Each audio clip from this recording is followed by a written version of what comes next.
Okay na to.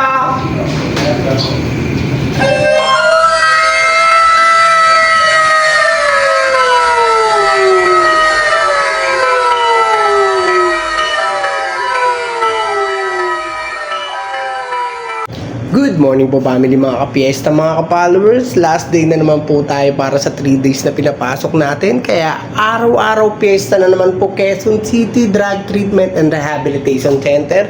Magluluto po tayo ng agahan nila ng pancit canton po at tinapay. Yan po.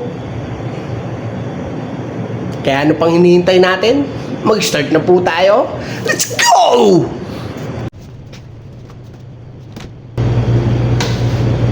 Baggy beans,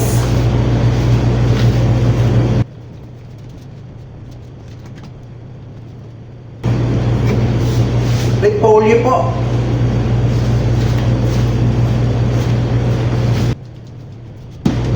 carrots man,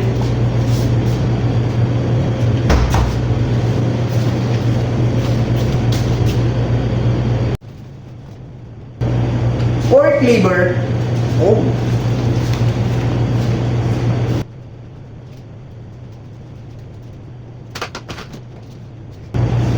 Chicken wings po.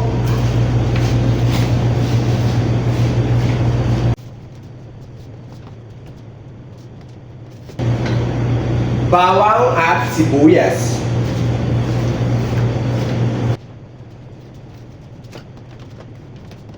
Pork giniling.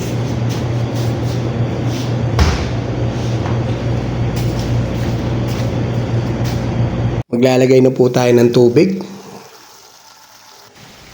Ito na po, lagay ko na po yung kawali na gigisahan ko. At nalagay ko na rin po yung malalaking kawa dyan. Ito na nga po, lagyan na po natin ng tubig to. Sabaw yan ng magiging pancit canton niya.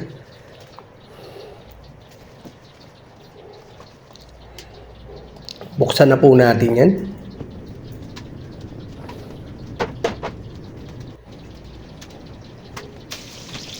Okay, ito na po yung gigisa na po natin bawang sibuyas.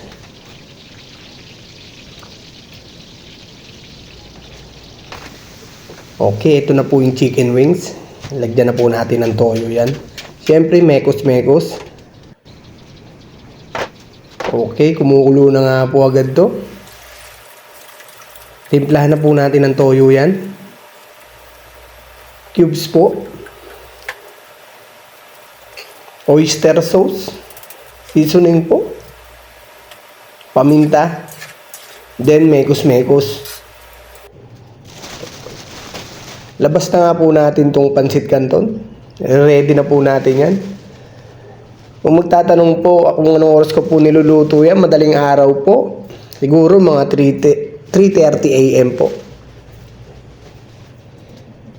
Or mga 4 AM.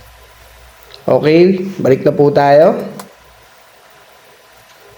Ito na po yung ginisa nating chicken wings. Lagay na po natin yan.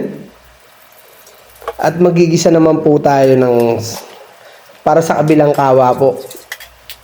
Kasi magkaiba po yan. Isang chicken wings tsaka sa kabila pork liver tsaka pork giniling. Para wala tayong maging protocol. Okay, mekos-mekos lang po. Lagay na po natin yung pork liver. Saglit lang po igigisa yan kasi pangit po yan. Titigas po kasi yan.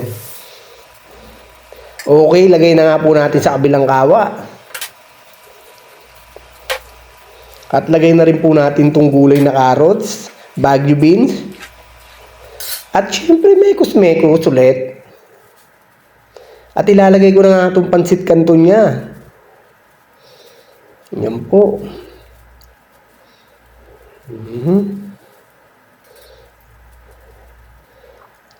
Okay, dito naman po tayo sa kabila niyan. Tinatanggal ko lang po yung papel niyan, baka maisama po.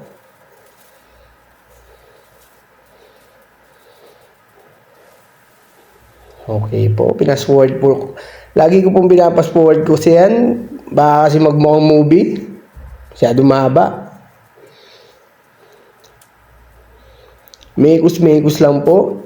Iniiwasan natin masunugan tayo ng gitna niyan. Okay, nagdagdag po ako kasi medyo masyadong marami pa yung sauce niya. Pero mas masarap po yung ganyan sa pancit canton. Medyo masauce. At eto na nga po. Tsaka ako po nilagay itong repolyo niya. Mas masarap po kasi medyo malutong-lutong yung repolyo niya. Pag kinain mo yung pancit canton. Ganyan lang po kasimple magluto ng pancit canton. Pero hindi po biro pag ganyan karami. Okay po, eto na nga po. Okay na to.